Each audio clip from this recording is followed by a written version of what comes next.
sure. So depending on kind of where your job is, your office, I'd say that kind of informs a lot of people on where they want to live. But I would say just because people change jobs so quickly now, I would really pick a neighborhood that's affordable and like where you want to live. It's kind of stereotypical, but a lot of recent grads end up in like the Murray Hill, Kips Bay area. So I'd say it's like 27th to like maybe 37th, 38th Street, like on the east side. So think anywhere from probably like First Avenue to like Lex.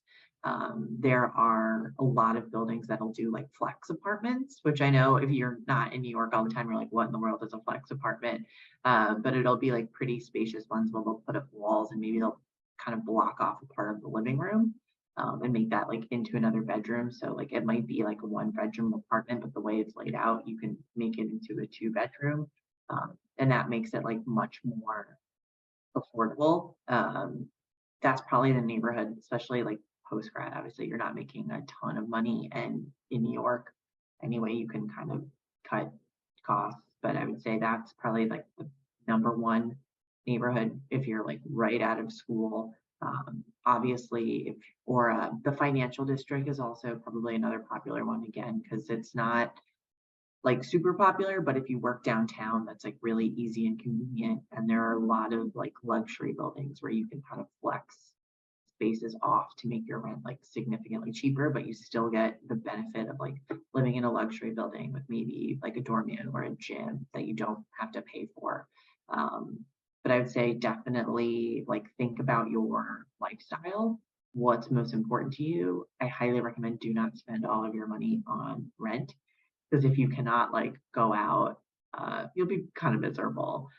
So definitely think about that. And then even with the apartment search, just let everyone that you know that you're looking because you never know. It could be like a friend of a friend who might know somebody who's like looking for a roommate. Especially in those early years. I mean, I was always in an apartment for the most part with either at least one other roommate or two, just to kind of manage costs. But most likely those early years you'll be with roommates. Probably those are Upper East Side too is another neighborhood where you get a little bit more money for space, but you just also have to think depending on kind of where you are in that neighborhood with the proximity to the subway and if you're going to work on a daily basis, you really have to figure out, okay, do I want a bigger apartment and to be further from work, or would I rather have less living space and be closer? So there's a lot of different variables that go into looking at an apartment, but I'd say those are probably the three neighborhoods that I would say are most friendly for like the post-grad college budget, if you want to live directly in Manhattan. Obviously, you can also do like Brooklyn or Hoboken, but I'd say those are the three if you want to do directly in Manhattan. And I've always lived in Manhattan, so I could speak on experience for that more than I can the other boroughs. Bit of advice for New York City would be prepared for some sticker shock. You know, kind of staying up to date on the news. It's very expensive to live in New York City, and unfortunately, it only has gotten tougher to find places, and it's only gotten more expensive. So first bit of advice is brace for impact, because I think there is a little bit of sticker shock when people first do try to get themselves set up here. So bit of advice, and also neighborhoods. I would encourage you to don't be afraid to look into other the surrounding areas. Everyone wants the dream of maybe, to live in Manhattan and have a great apartment. And while that absolutely is attainable, doesn't necessarily need to be your first step. So if you do want to look into the other areas of like Hoboken, Jersey City, Astoria, Queens, tons of parts of Brooklyn, those are not bad options to consider. Because if it's a serious and long-term move for you, you can always move to the city once you're a little bit more established in your network, professionally, financially. So that would be my first bit of advice for someone new to the area. I would say, advice-wise, definitely lowering your expectations. That sounds really bad, but New York is an old city. We have small apartments, and they're oftentimes, it's either you get a great neighborhood and sacrifice the size of the apartment or the newness of the apartment a little bit, or you're in kind of a more out of the way neighborhood in a brand new building with a lot of amenities. So I would say it's important to just figure out where your priorities lie. Do you want to be in a place where you can like walk to work or walk to go see potentially your other friends? Or do you want to be in a little bit of a different neighborhood with potentially more amenities? In terms of neighborhoods, I've lived in Flatiron and I live on the Upper East Side currently. I've loved both of them. I think anywhere in New York is great and somewhere I would recommend, but I would definitely say exploring each neighborhood that you're thinking about moving into to kind of get the vibe, get a coffee, go at night, get a meal, walk around is definitely important. So you kind of know what you're getting into.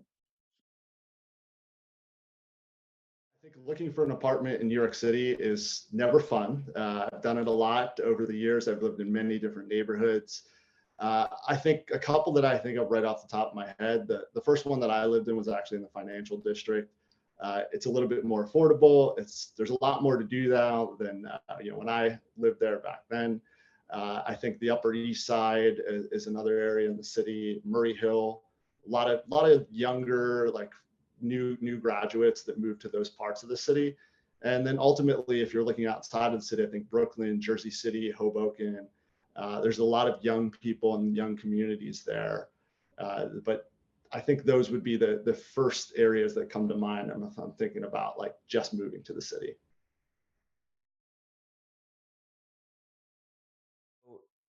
New York City is it's huge. It's a very large landmass, right? It's made up of 5 different boroughs. Even still, you can live outside of the 5 boroughs and find yourself in New York pretty easily. That would mean that you're probably living in North Jersey or Hoboken or Jersey City, in Westchester County, New York, or Connecticut, Long Island. And I even know some folks who in recent years have done the commute from Pennsylvania, from Bucks County.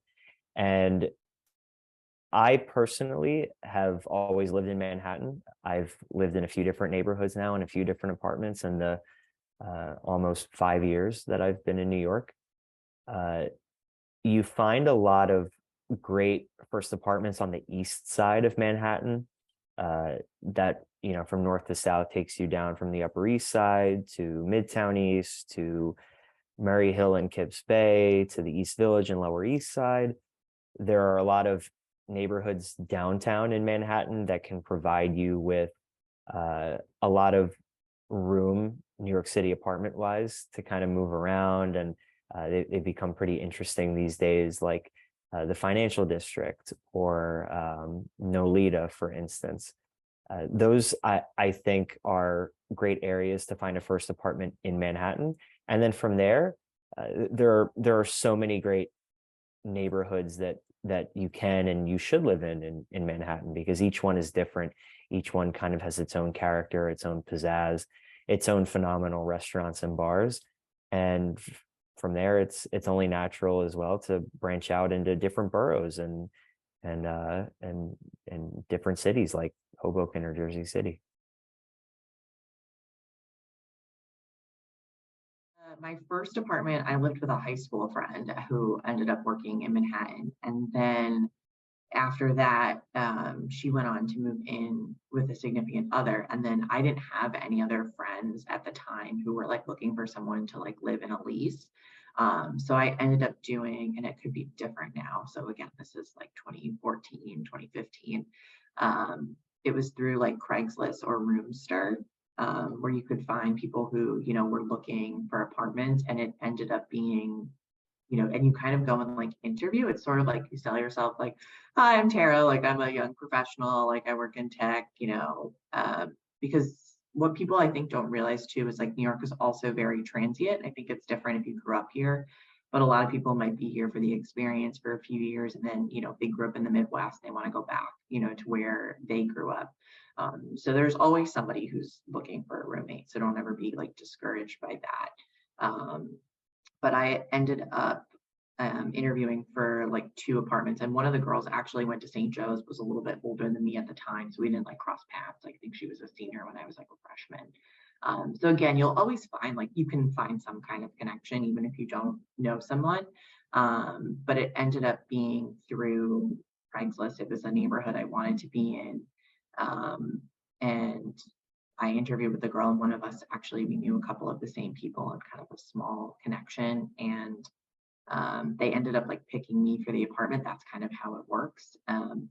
New York, you can't really plan that far ahead with living, which I think is something difficult. Like, I think I was told I got the apartment and I moved in like 5 or 6 days later. Because the girl whose room I was taking was moving to Chicago for a job. So it was like once she had her dates, then I kind of slipped into her room. And then I ended up living in that apartment for 5 years. What's nice if you really like your space and maybe you have 2 other roommates, as people come and go, you can stay if you want. You just have to find, a friend who can kind of slip in and take over the lease, or you can do a post through one of those like networking sites, to find somebody who, needs a space. Maybe one of their friends moved cities or moved in with a significant other. Like I said, there's always going to be somebody who's looking for it. And that's sort of been my process. Or other people have always just been kind of like friends of friends of friends, just say, hey, I'm looking for an apartment in this neighborhood in this budget. People are very transparent too with like their rent. So don't think that it's like taboo to talk about. So, I mean, that's also like how I found roommates sometimes, as other roommates had, left the apartment to move on to, other living situations. I don't have roommates now. I live in a 1-bedroom apartment by myself. Earlier in my career, throughout my 20s, I did have roommates. I'm from the area, so they were friends of mine from high school, and we had all agreed upon to move in together to kind of help out financially, help us find a better place, to make rent more affordable. So I relied on my personal network, but other areas you can do is, kind of see who, it's not as popular as it used to be, but, Facebook is still good. Using social media, because that's an easy, fast way to reach folks in the network. So that would be my first advice. Yeah, I don't, I've lived with my boyfriend, then fiance, then husband for the whole time I've lived in New York City. So I guess I have a roommate, but I don't know if that counts. And I found him at St. Joe's. So yeah, I found my wife, we met, and she's my roommate now. But prior to that, I actually did it through networking. So it was essentially, who did I know that needed a roommate? Who have I met? If they didn't need a particular roommate, who did they know that was looking? Always did it that way, as opposed to just linking up with someone random. You don't know how that's going to turn out. I've heard good stories, I've heard bad stories. So I always felt safer, doing it with somebody that I know or somebody that I trusted, kind of vouching for an individual and, looking for them as a particular roommate. So my first roommate in New York City was someone that I was living and working with in Connecticut. Prior to him, when I was living and working in Boston, I was living with a hawk who I graduated with in 2016, and we're still great friends to this day. And another coworker of mine at the time who was moving to the city, didn't know anybody, needed a roommate. I was kind of in a similar position. Around the same time, I had connected with this friend of mine at St. Joe's who also needed a roommate. In my second apartment in Manhattan, I was living with one of my roommates from my first apartment, as well as another hawk that I haven't mentioned at this point. So the same way that you would network to find a great job, you can network to find some great roommates. Speaking on my sister's behalf, actually, she's a hawk as well, who graduated in 2022. She was able to meet her current roommate through one of her sorority sisters, and that has worked out just perfectly for her. So